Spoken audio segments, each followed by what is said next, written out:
മനുഷ്യനിർമ്മിതമായ ശില്പങ്ങൾ, സ്മാരകങ്ങൾ, സ്തംഭങ്ങൾ തുടങ്ങിയ അത്ഭുതങ്ങളെക്കുറിച്ചുള്ള പട്ടികയാണ് ലോകമഹാത്ഭുതങ്ങൾ.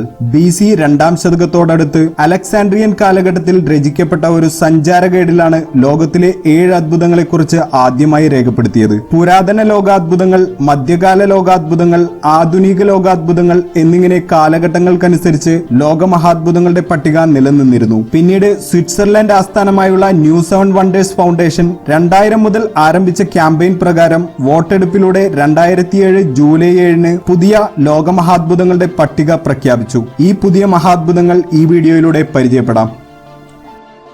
ചിച്ചൻ ഇറ്റ്സ മായൻ സംസ്കാര കാലത്ത് നിർമ്മിക്കപ്പെട്ട ഒരു ചരിത്ര നഗരമാണ് മെക്സിക്കോയിൽ സ്ഥിതി ചെയ്യുന്ന ചിച്ചൻ ഇറ്റ്സ.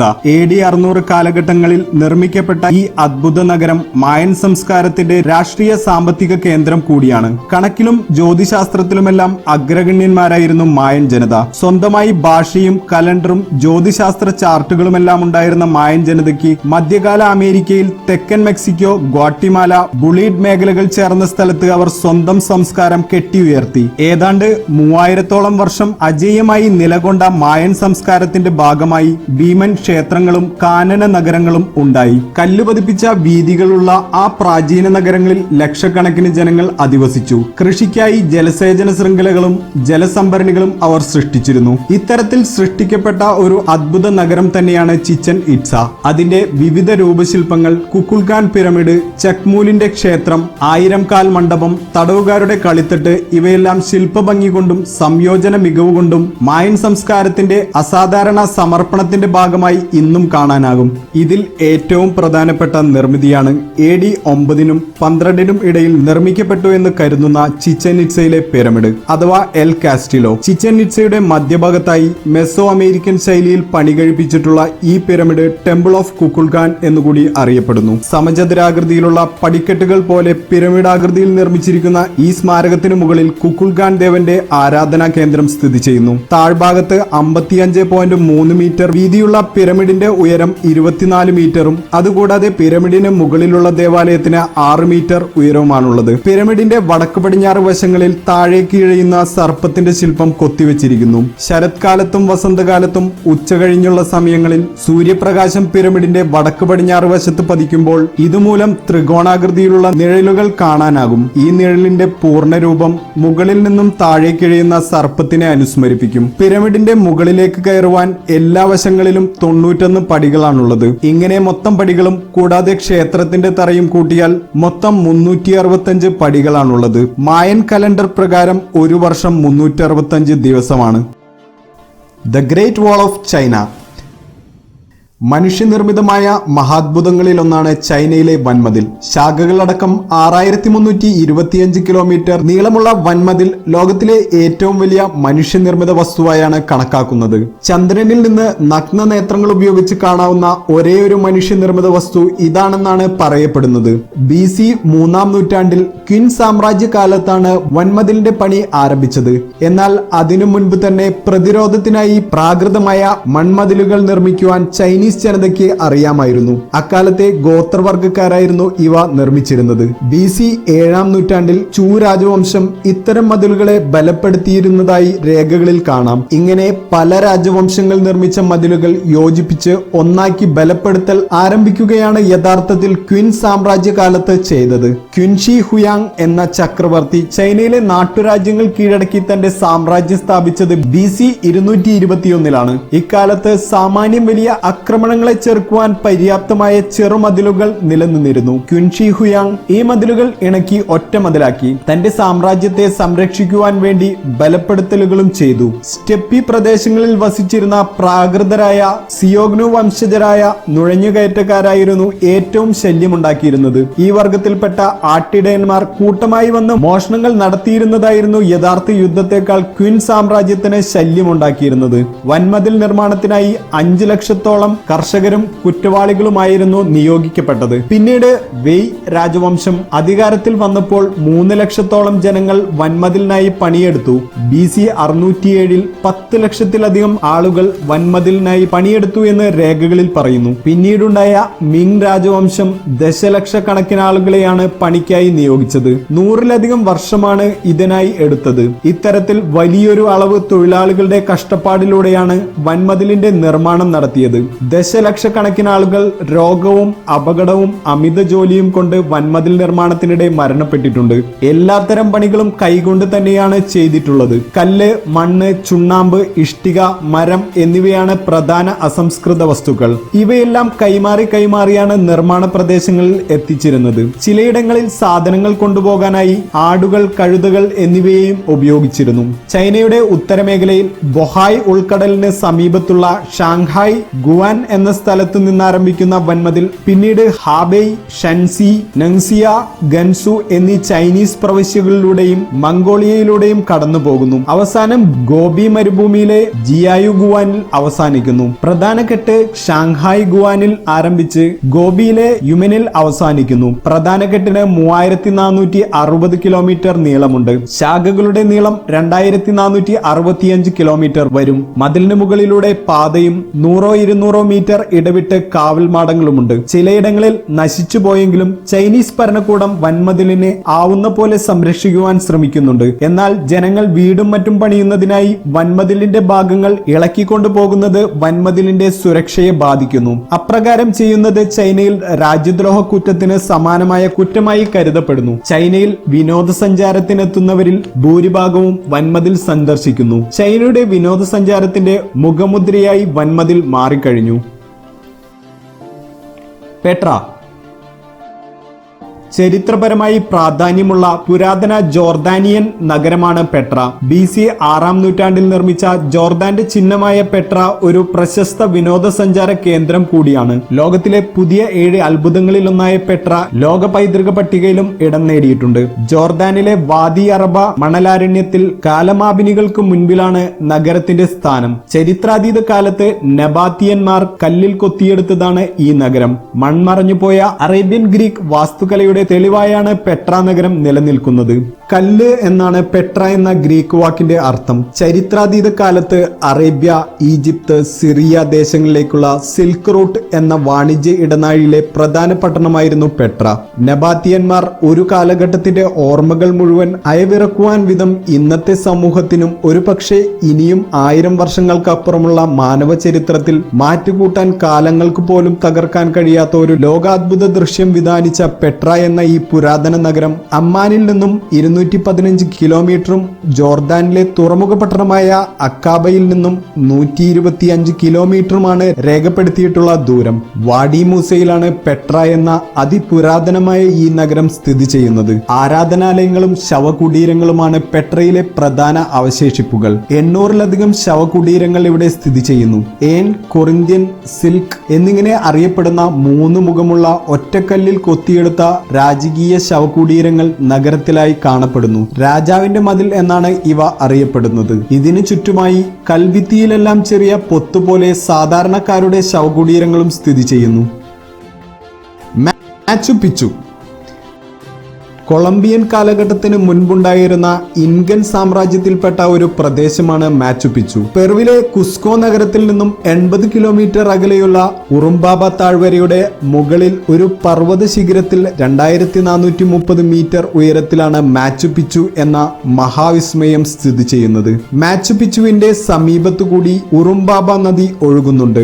ആമസോൺ നദിയുടെ ഒരു കൈവഴിയാണ് ഉറുംബാബ.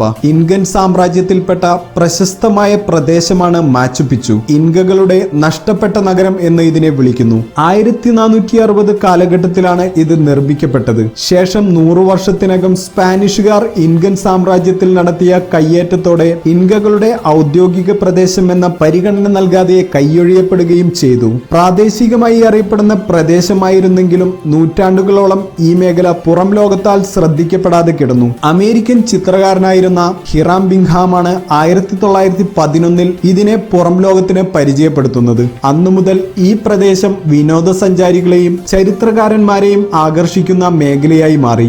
1867 തന്നെ ജർമ്മൻ വ്യാപാരിയായ ഒഗാസോ ബേൺസ് ഈ സ്ഥലം കണ്ടെത്തിയിരുന്നു എന്നാണ് അടുത്ത കാലത്തെ വെളിപ്പെടുത്തലുകൾ നടത്തുന്ന സൂചന. അതുപോലെ ബ്രിട്ടീഷ് ക്രിസ്തുമത പ്രവാചകനായ തോമസ് പെയിനെ, ജർമ്മൻ എഞ്ചിനീയറായ ജെ ഷെംവോൺ ഹെസൽ എന്നിവർ ഹിറാമിനേക്കാൾ മുൻപ് തന്നെ 1874 തന്നെ ഇവിടെ എത്തിച്ചേർന്നു എന്നതിന് ചില തെളിവുകൾ ലഭിച്ചിട്ടുണ്ട്.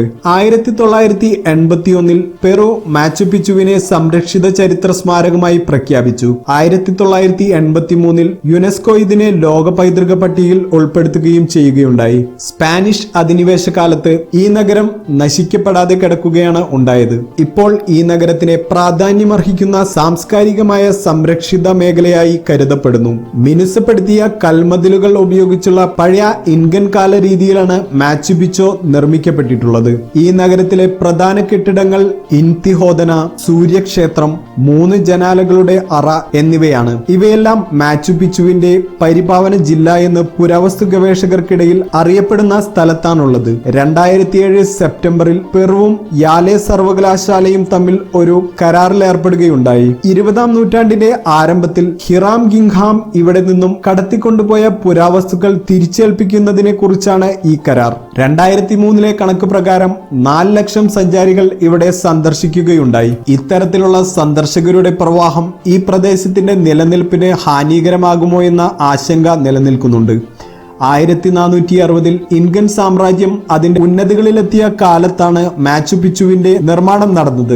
നിർമ്മാണശേഷം 100 വർഷത്തിനകം തന്നെ ഉപേക്ഷിക്കപ്പെടുകയുണ്ടായി. സ്പാനിഷുകാർ ഈ മേഖലയിൽ അധിനിവേശത്തിനെത്തുന്നതിന് മുൻപ് തന്നെ പടർന്നു പിടിച്ച വസൂരിബാധയെ തുടർന്ന് ഇവിടത്തുകാർ പൂർണ്ണമായും നശിച്ചു എന്നാണ് കരുതപ്പെടുന്നത്. സ്പാനിഷുകാർക്ക് വിദൂര കേന്ദ്രമായ മാച്ചു പിച്ചുവിനെ കുറിച്ച് അറിയാമായിരുന്നു എന്നതിന് രേഖകളൊന്നും ഇല്ല എന്നും പറയപ്പെടുന്നു. Christ the redeemer. ബ്രസീലിലെ റിയോ ഡി ജനീറ നഗരത്തിൽ ടിജൂക്ക നാഷണൽ പാർക്കിലെ 700 മീറ്റർ ഉയരത്തിൽ സ്ഥിതി ചെയ്യുന്ന കൊർക്കാവോഡോ മലമുകളിലാണ് ക്രൈസ്റ്റ് ദ റെഡീമർ അഥവാ രക്ഷകനായ ക്രിസ്തു എന്ന ക്രിസ്തുവിന്റെ പ്രതിമ സ്ഥിതി ചെയ്യുന്നത്. 1930കളിൽ യൂറോപ്പിലും അമേരിക്കയിലും വ്യാപകമായിരുന്ന ആർട്ട് ഡെക്കോർ ശൈലിയിലുള്ള ലോകത്തിലെ ഏറ്റവും വലിയ ശില്പമാണിത്. കൈകൾ വിരിച്ചു നിൽക്കുന്ന യേശുക്രിസ്തുവിന്റെ പ്രതിമയുടെ ഉയരം 30 മീറ്ററും ഇരു കൈകളും തമ്മിലുള്ള നീളം 28 മീറ്ററുമാണ്. കൂടാതെ 8 മീറ്റർ ഉയരമുള്ള തറയുടെ മുകളിലാണ് ഇത് സ്ഥാപിച്ചിരിക്കുന്നത്. കോൺക്രീറ്റും ഉരുക്കും ഉപയോഗിച്ച് നിർമ്മിച്ചിരിക്കുന്ന ഈ ശില്പത്തിനെ ത്രികോണാകൃതിയിലുള്ള ആയിരക്കണക്കിന് സോപ്പ് സ്റ്റോൺ ടൈലുകൾ കൊണ്ട് ആവരണം ചെയ്തിരിക്കുന്നു. റിയോ ഡി ജനീറോ നഗരത്തിന് അഭിമുഖമായി നിൽക്കുന്ന 635 ടൺ ഭാരമുള്ള ഈ ക്രിസ്തുവിന്റെ പ്രതിമ ഇന്ന് ബ്രസീലിലെ ക്രിസ്തുമത വിശ്വാസികളുടെ ഒരു പ്രധാന ചിഹ്നമായി നിലകൊള്ളുന്നു. ബ്രസീലുകാരനായ ഹെയ്ഡോ ഡാ സിൽവ കോസ്റ്റ രൂപകൽപ്പന ചെയ്ത് ഫ്രഞ്ച് ശില്പി പോൾ ലാൻഡോവിസ്കി നിർമ്മിച്ച ഈ ശില്പം ലോകത്തിലെ സുപ്രധാന സ്മാരകങ്ങളിൽ ഒന്നാണ്.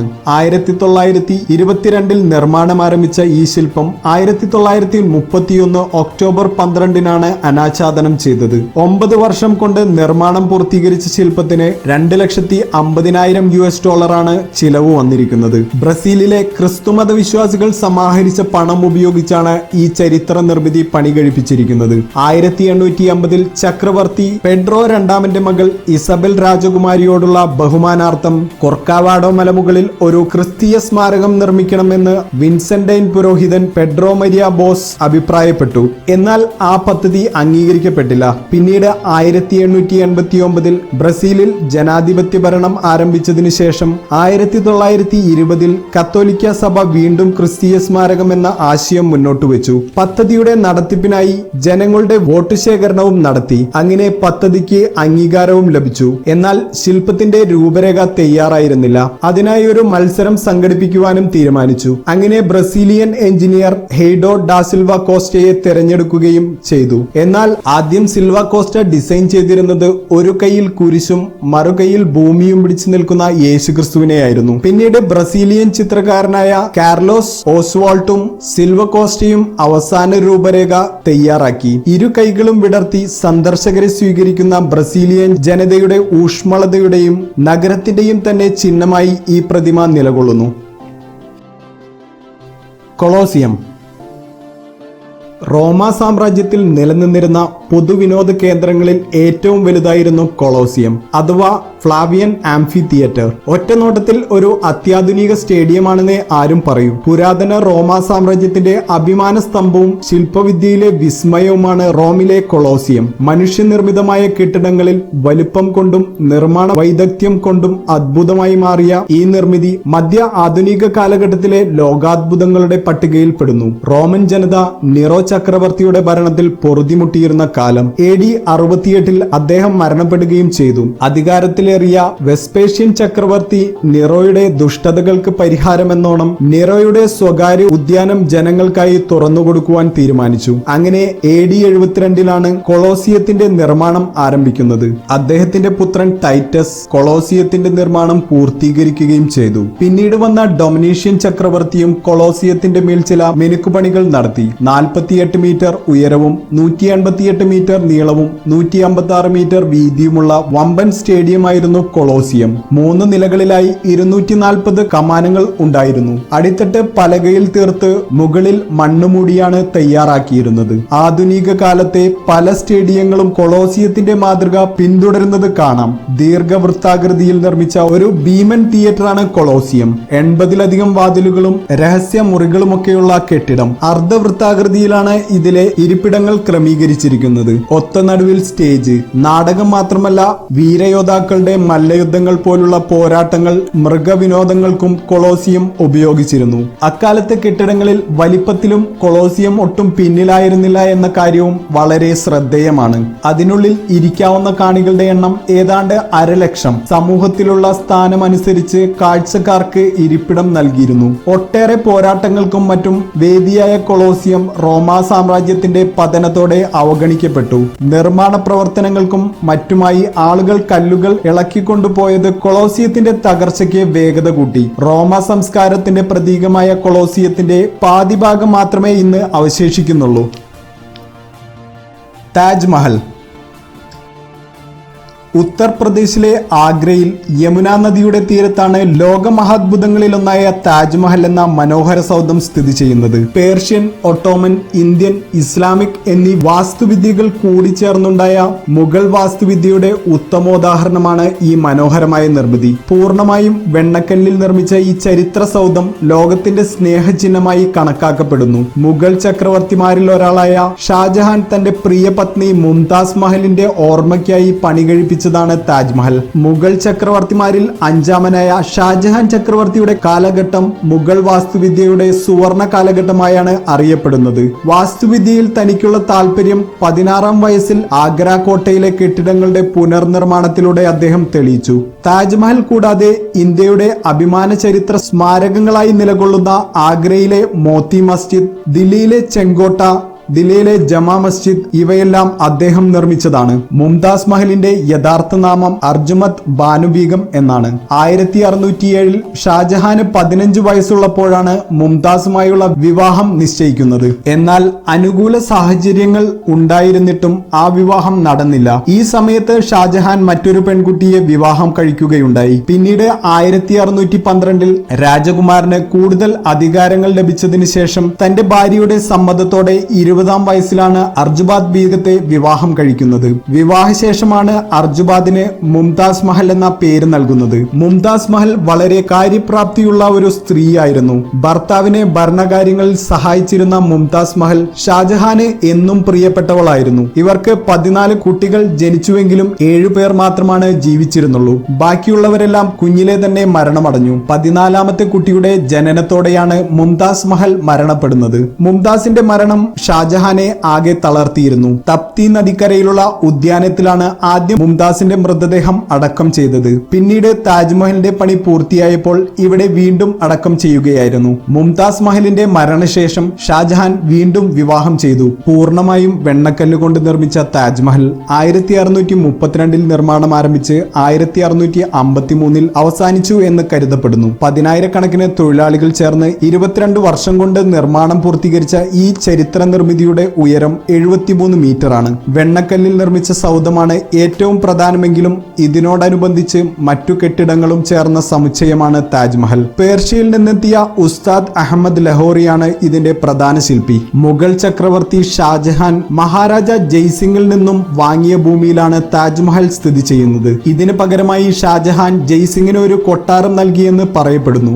യമുനാ നദിയുടെ ഒഴുക്കിന്റെ നിരപ്പിൽ നിന്നും വളരെ ഉയരത്തിൽ നിരത്തിയെടുത്ത ശേഷമാണ് നിർമ്മാണം ആരംഭിച്ചത്. ഇന്ത്യ, മധ്യേഷ്യ, പേർഷ്യ തുടങ്ങിയ സ്ഥലങ്ങളിൽ നിന്നുള്ള പ്രഗത്ഭരായ ശില്പികളെ കൊണ്ടാണ് താജ്മഹൽ പണികഴിപ്പിച്ചിട്ടുള്ളത്. താജ്മഹലിന്റെ അടിത്തറ മരത്തടികൾ കൊണ്ടാണ് നിർമ്മിച്ചിട്ടുള്ളത്. ഈ മരത്തടികൾ യമുനാ നദിയിൽ നിന്നുള്ള ഈർപ്പം മൂലം നശിക്കാതെ നിലനിൽക്കുന്നു. താജ്മഹൽ പണിയുന്നതിന് ഏഷ്യയുടെ വിവിധ ഭാഗങ്ങളിൽ നിന്നുള്ള വസ്തുക്കൾ എത്തിച്ചുവെന്ന് കണക്കാക്കപ്പെടുന്നു. ഇതിൽ ഉപയോഗിച്ചിരിക്കുന്ന മാർബിൾ രാജസ്ഥാനിൽ നിന്നും, ജാസ്പർ കല്ലുകൾ പഞ്ചാബിൽ നിന്നും, ജോഡ് ക്രിസ്റ്റൽ എന്നിവ ചൈനയിൽ നിന്നുമാണ് കൊണ്ടുവന്നിരിക്കുന്നത്. ഇതിനായി ആയിരക്കണക്കിന് ആനകളെ ഉപയോഗിച്ചിരുന്നു. ഇതുകൂടാതെ ടിബറ്റ്, അഫ്ഗാനിസ്ഥാൻ, അറേബ്യ, ശ്രീലങ്ക എന്നിവിടങ്ങളിൽ നിന്നുള്ള വിലപിടിപ്പുള്ള കല്ലുകളും ഉപയോഗിച്ചിരുന്നു. 1857 ഒന്നാം ഇന്ത്യൻ സ്വാതന്ത്ര്യ സമര കാലത്ത് ബ്രിട്ടീഷ് ഭരണാധികാരികളും ഭടന്മാരും ചേർന്ന് താജ്മഹലിന്റെ ചുമരുകളിൽ നിന്നുള്ള വിലപിടിപ്പുള്ള കല്ലുകളും രത്നങ്ങളും കവർന്നെടുത്തു. സ്വർണം കൊണ്ട് നിർമ്മിച്ച പ്രധാന സ്തംഭത്തിന് മുകളിൽ സ്ഥിതി ചെയ്യുന്ന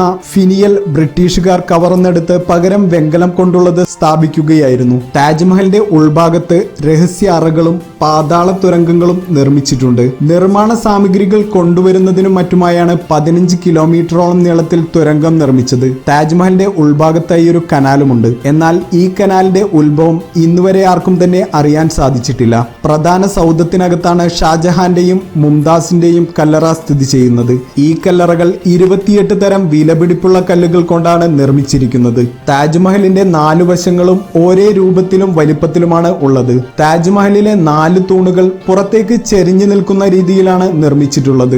ഭൂമി കുലുക്കവും മറ്റും സംഭവിച്ചാൽ തൂണുകൾ പ്രധാന സൗധത്തിൽ വീഴാതെ പുറത്തേക്ക് വീഴാനാണ് ഇങ്ങനെ നിർമ്മിച്ചിട്ടുള്ളത്. വളരെ ഭംഗിയുള്ള താജ്മഹൽ അതിരാവിലെ ചുവപ്പ് നിറത്തിലും പകൽ സമയങ്ങളിൽ വെള്ള നിറത്തിലും രാത്രി നിലാവിന്റെ വെളിച്ചത്തിൽ സ്വർണ്ണ നിറത്തിലും തോന്നും. താജ്മഹലിനെ കുറിച്ചുള്ള നിരവധി മിത്തുകളും പ്രചരിക്കുന്നുണ്ട്. ഇതിലൊന്നാണ് താജ്മഹലിന്റെ നിർമ്മാണശേഷം പ്രധാന ശില്പികളെ കൊല്ലുകയോ അംഗഭംഗം വരുത്തുകയോ ചെയ്തു എന്നത്. എന്നാൽ ഇത് ശരിവയ്ക്കുന്ന യാതൊരു തെളിവുകളും ലഭിച്ചിട്ടില്ല. താജ്മഹൽ പണിതതിനു ശേഷം ഒരു കറുത്ത താജ്മഹൽ യമുനയുടെ മറുകരയിൽ ഇപ്പോഴത്തെ താജ്മഹലിന് എതിരായി പണിയുവാൻ ഉദ്ദേശിച്ചിരുന്നു എന്നതും ഇന്നും നിലനിൽക്കുന്ന ഒരു കഥയാണ്. ഈ ആശയം ഉരുത്തിരിഞ്ഞത് 1668 ആഗ്ര സന്ദർശിച്ച യൂറോപ്യൻ എഴുത്തുകാരനായ ജീൻ ബാപ്റ്റിസ്റ്റ് ടാവനിയർ എന്ന എഴുത്തുകാരന്റെ ഭാവനാത്മകമായ എഴുത്തിൽ നിന്നാണ്. അതിൽ പറയുന്ന പ്രകാരം അത് പണിയുന്നതിനു മുൻപ് ഷാജഹാനെ തന്റെ മകനായ ഔറംഗസീബ് വീട്ടുതടങ്കലിലാക്കി എന്നാണ്. യമുനാ നദിയുടെ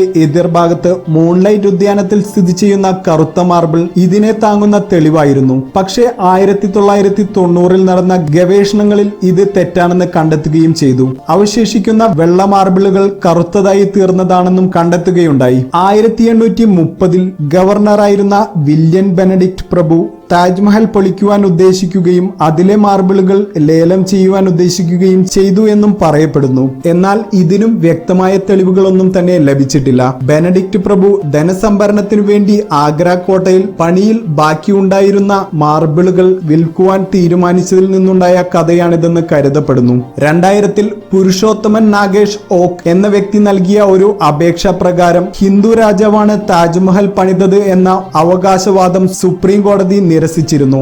ഓക്ക് അപേക്ഷയിൽ പറയുന്നത് പ്രകാരം മറ്റു ചരിത്ര സ്മാരകങ്ങളുടെ ഒപ്പം താജ്മഹൽ മുസ്ലിം സുൽത്താൻമാരുടെ പേരിലാണ് സ്ഥിതി ചെയ്യുന്നത്. പക്ഷേ അത് പണിതത് ഒരു ഹിന്ദു രാജാവാണ് എന്നുമാണ്. പക്ഷേ ഈ വാദം സുപ്രീം കോടതി നിരസിക്കുകയായിരുന്നു.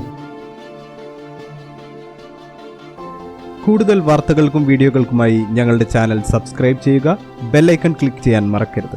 ഈ വീഡിയോ ഇഷ്ടമായെങ്കിൽ ലൈക്ക് ബട്ടൺ അമർത്തുക. ഇഷ്ടമായില്ലെങ്കിൽ ഡിസ്ലൈക്ക് ബട്ടൺ അമർത്താൻ മറക്കരുത്.